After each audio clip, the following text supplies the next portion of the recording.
Mesdames, Messieurs, bonsoir et merci de suivre ce journal. Bientôt, le nouveau code minier sera promulgué par le président de la République, tel qu'adopté par le Parlement. C'est l'essentiel des échanges entre Joseph Kabila Kabange et les patrons miniers exerçant en RDC. Le chef de l'État congolais a rassuré ses investisseurs de la poursuite du partenariat économique qui les lie au gouvernement en signifiant que leurs préoccupations seront examinées après la promulgation de la nouvelle loi minière. Et puis le monde célèbre ce 8 mars 2018 la journée internationale des droits des femmes, une occasion pour les femmes de revendiquer leurs droits, mais aussi de faire le bilan du respect de ce droit. C'est en 1977 que les Nations Unies ont reconnu officiellement cette journée. Et l'actualité en dehors de nos frontières, les 8 militaires victimes de la récente attaque terroriste à Ouagadougou ont été inhumés ce mercredi 7 mars. La cérémonie qui s'est déroulée en présence des autorités politiques et religieuses de Burkina Faso, des familles et amis, a été aussi l'occasion de décorer à titre posthume en médaille d'honneur militaire ces hommes tombés en champ de bataille.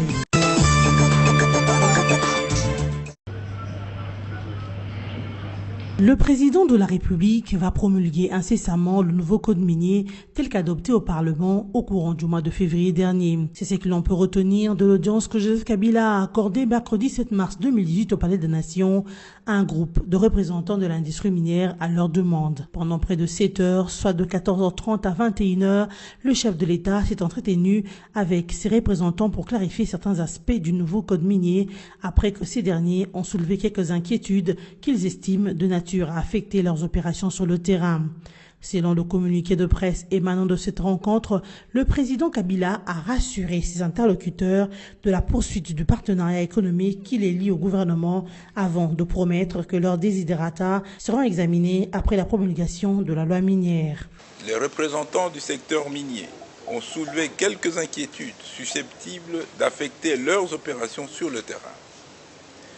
Le président de la République a assuré les opérateurs miniers qu'ils sont des partenaires économiques de la République démocratique du Congo et que leurs préoccupations sont prises en compte à travers un dialogue constructif avec le gouvernement après la promulgation de la nouvelle loi minière en vue de trouver un terrain d'entente sur les problèmes spécifiques soulevés à la suite de l'abrogation de l'ancienne loi. Ainsi fait à Kinshasa le 7 mars 2018. Dans son économie de cet entretien, le ministre de Mines, Martin Kabolulu, a fait savoir que les préoccupations des opérateurs miniers seront tenues en compte dans l'élaboration du règlement minier contenant les mesures d'application du nouveau code minier. Ce règlement devrait être disponible dans plus ou moins un mois. Que fera-t-on de la fiscalité? Ça, nous attendons. Tous, les miniers et nous attendons que le président de la République promulgue le code. Après la promulgation du code, nous allons attendre que les miniers par filière, je viens de le dire, au cas par cas, vont nous envoyer leurs préoccupations. Nous allons examiner ces préoccupations, d'abord avec les experts de plusieurs ministères, du gouvernement, disons, et les experts des miniers.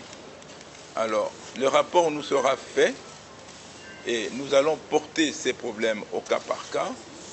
Et nous allons voir avec les commissions du gouvernement et ensuite nous porterons ces modifications à la confection du règlement minier. Parce que nous croyons que la solution, après la promulgation du code minier, sera trouvée dans le sein du règlement minier. Bien sûr, le code est une loi. C'est une loi, mais qui sera aidé dans l'application par le règlement minier. Nous allons prendre des dispositions du code et nous les mettrons dans le règlement minier pour être appliqué. Dès que le code minier est promulgué, nous allons réunir la commission immédiatement. Je crois qu'il faut nous donner peut-être une semaine pour réunir la commission. Et dans les 30 jours, en principe, nous aurons fini le règlement minier. En sa qualité de garant de la nation, Joseph Kabila Kabange, qui a toujours clamé l'ouverture de la RDC aux investisseurs, a ainsi réussi à couper la poire en deux. D'une part, il a préservé les intérêts du pays tels qu'agencés dans la nouvelle loi minière, et d'autre part, il a rassuré ces mêmes investisseurs quant à la sincérité de la RDC dans son partenariat économique. Interviewé par Actualité.cd, le directeur du cabinet du Premier ministre Bruno Tshibala dément avoir été arrêté et indique que l'ordre est revenu à la primature. Ce, après la diffusion d'une vidéo d'1 minute et 36 secondes sur les réseaux sociaux où l'on voit le conseiller technique spécial du Premier ministre être évacué de la primature. Réagissant à ce scandale, le conseiller spécial chargé des missions à la primature, Patrick Mutombo, dit qu'il y a une enquête en cours qui concerne tous les membres du cabinet et que ce qui s'est passé à la primature ne restera pas impuni. Patrick Mutombo explique en outre que le directeur du cabinet du Premier ministre Bruno Tshibala a fait attendre de 7h30 à 19h30 un conseiller qui était en attente de la signature d'un ordre de mission. Au sortir de son bureau pour rentrer à la maison, le directeur du cabinet Michel Somoué s'est vu interpellé par le conseiller Ahmed Kilibaka. Et c'est ainsi que le directeur du cabinet du Premier ministre a ordonné son évacuation de la primature. Tantôt c'est une affaire de salaire, tantôt encore c'est une signature en attente qui a occasionné la bagarre à la primature. Visiblement, avec des versions diverses, une crise profonde sévit à la primature. La Cour pénale internationale, par le biais des secours d'appel, assiège ce jeudi 8 mars 2018 pour rendre le jugement en appel contre l'ancien vice-président de la RDC, Jean-Pierre Bemba. Il s'agit du verdict de la deuxième affaire au sujet de laquelle Jean-Pierre Bemba est poursuivi pour subornation des témoins dans son procès pour crimes de guerre et crimes contre l'humanité en République centrafricaine. À l'issue de ces procès, la Chambre d'appel considère qu'il est nécessaire de renverser des décisions relatives aux peines prononcées contre Bemba. Elle a ensuite décidé de renvoyer la question à la Chambre de première instance initiale pour statuer à nouveau sur le peine à infliger à l'ancien vice-président de la RDC. En résumé, la Chambre d'appel a rejeté tous les aspects de la procédure engagée par la Chambre de première instance. Celle-ci va en l'occurrence procéder à la suspension de peine prononcée contre Bemba. Ainsi, par la voie de l'appel, la Chambre d'appel considère que celle de la première instance va devoir passer en revue les peines prononcées, puisqu'elles sont manifestement légères et inappropriées au point de constituer un abus du pouvoir discrétionnaire de la part de la Chambre de première instance. En somme, la Chambre d'appel a rejeté tous les moyens engagés pour la condamnation de Jean-Pierre Bemba. Le procès de l'ancien vice-président de la RDC va donc devoir poursuivre son cours normal jusqu'à la fin afin que le verdict soit justement rendu. Près de 20 personnes tuées par le présumé ZADF dans le sud-est de la ville de Béni, au nord Kivu, au début de la semaine. La société civile de Béni s'inquiète de la résurgence de massacres dans ces territoires congolais. Elle dit avoir répertorié près de 20 morts et des dizaines de personnes disparues, de maisons incendiées et de pillages.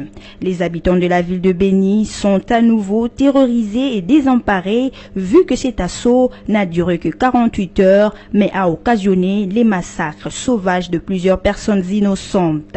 Des sources militaires estiment de leur côté que les actuelles attaques de ces présumés rebelles constituent une conséquence des opérations militaires menées dans la région de Béni. D'après la société civile de Béni, la population locale ne sait plus à quel saint se vouer. Le lieu des refuges était l'Ituri. Maintenant, en Ituri aussi, le massacre ressurgisse en grande vitesse. C'est pour cette raison que cette structure citoyenne appelle une fois de plus la communauté nationale et internationale à remédier à cette situation en toute urgence.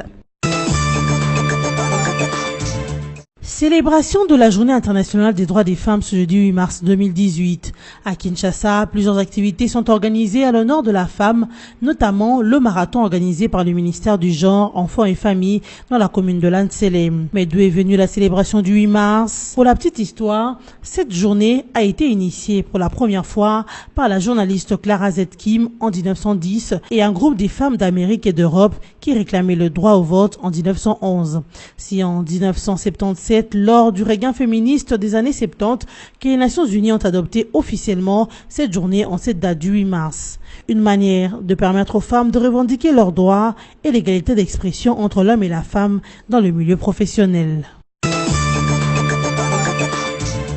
Le victime des attaques du 2 mars courant à Ouagadougou au Burkina Faso, visant l'ambassade de France et l'état-major général de l'armée burkinabé, ont été inhumés le mercredi 7 mars 2018. Ces victimes, qui sont toutes des militaires, ont été mises en terre dans un cimetière militaire de Ouagadougou. Ils ont tous été décorés à titre posthume par les autorités burkinabées. La cérémonie funèbre s'est déroulée en présence des autorités politiques, religieuses, les familles et amis de ce 8 militaires disparus.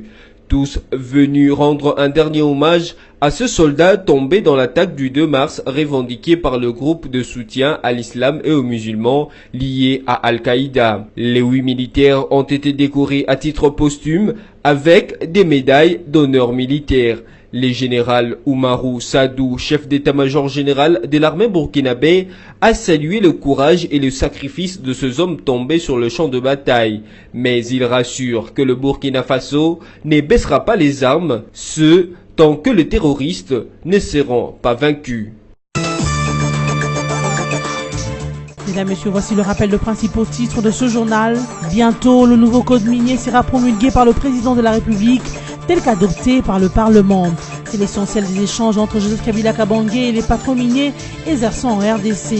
Le chef de l'État congolais a rassuré ses investisseurs de la poursuite du partenariat économique qui les lie au gouvernement, en signifiant que leurs préoccupations seront examinées après la promulgation de la nouvelle loi minière. Et puis le monde célèbre ce 8 mars 2018 la journée internationale des droits des femmes, une occasion pour les femmes de revendiquer leurs droits, mais aussi de faire le bilan du respect de ce droit.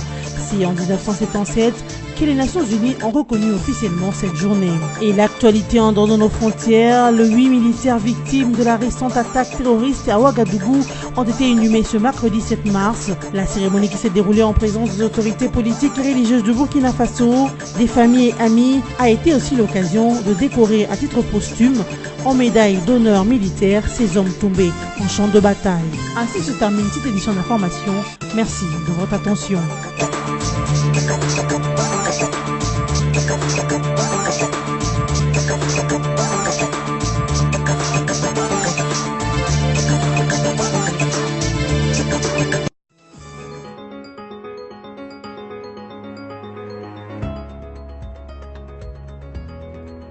Mesdames, Messieurs, merci de suivre la revue de presse de journaux parus en ligne ce jeudi 8 mars 2018, résumé pour vous sur BSC TV. Démarrons cette ronde de journaux avec les sites d'actualité du groupe BSC Congo Virtuel qui note en grand titre « Communiqué conjoint de la rencontre du chef de l'État avec les opérateurs miniers ». Ce mercredi 7 mars 2018, le président de la République démocratique du Congo, son Excellence Joseph Kabila Kabange, a reçu en audience des représentants de l'industrie minière à leur demande. Le but de la réunion était de clarifier certains aspects du nouveau code minier récemment adopté par les deux chambres du Parlement qui devra être promulgué incessamment. Les représentants du secteur minier ont soulevé quelques inquiétudes susceptibles d'affecter leur opération sur le terrain. Le président de la République a assuré les opérateurs miniers qui sont des partenaires économiques de la République démocratique du Congo et que leurs préoccupations seront prises en compte à travers un dialogue constructif avec le gouvernement après promulgation de la nouvelle loi minière en vue de trouver un terrain d'entente sur le problème spécifique soulevé à la suite de l'abrogation de l'ancienne loi. Poursuivons cette revue de presse avec Forum des As qui titre à sa une. Au terme de plus de 7 heures d'échange hier au Palais de la Nation, les tête-à-tête Joseph Kabila, patron minier, livre ses secrets. Annoncé pour mardi dernier, la rencontre Joseph Kabila et les patrons des 7 grandes sociétés minières opérant dans l'ex-province du Katanga a finalement eu lieu mercredi 7 mars au Palais de la Nation à Kinshasa. Jusque tard, rien n'a encore fuité de ces échanges qui ont duré plus de 7 heures. Cependant, Forum des As a glané quelques infos. Des sources croisées nous révèlent que le président Joseph Kabila a assuré les 7 représentants de l'industrie minière que leurs préoccupations seront prises en compte, ce à travers un dialogue constructif avec le gouvernement après la promulgation du nouveau code minier. Pour les miniers, rien n'est totalement perdu. Bien au contraire, ils estiment qu'il y a encore moyen d'opérer d'ultimes réglages sur certains points des désaccords. Cette dernière carte devrait selon eux se jouer autour d'une table avec la partie gouvernementale. Le nouveau code minier en instance de promulgation étant bénéfique pour toutes les parties, les miniers réclament par conséquent des négociations avant l'entrée en vigueur de la nouvelle réglementation qui attend l'ordonnance présidentielle ad hoc. Bouclons cette revue de presse avec les sites okapi.net qui notent Football RDC, Florent Ibenge parmi les 5 entraîneurs retenus pour passer la licence CAF Pro. L'entraîneur national de la République démocratique du Congo, Florent Ibenge Ikwangé, sera en formation à Rabat au Maroc pour passer la licence CAF Pro, une équivalence de la licence Pro UEFA. Cette formation, qui est une première en Afrique, n'est réservé qu'à 5 personnes sur les continents, a relevé à Radio Okapi Jean-Florent Ibenge. La licence A CAF qui faisait office des diplômes le plus élevé sur le continent. La Confédération africaine de football a donc décidé d'élever les niveaux.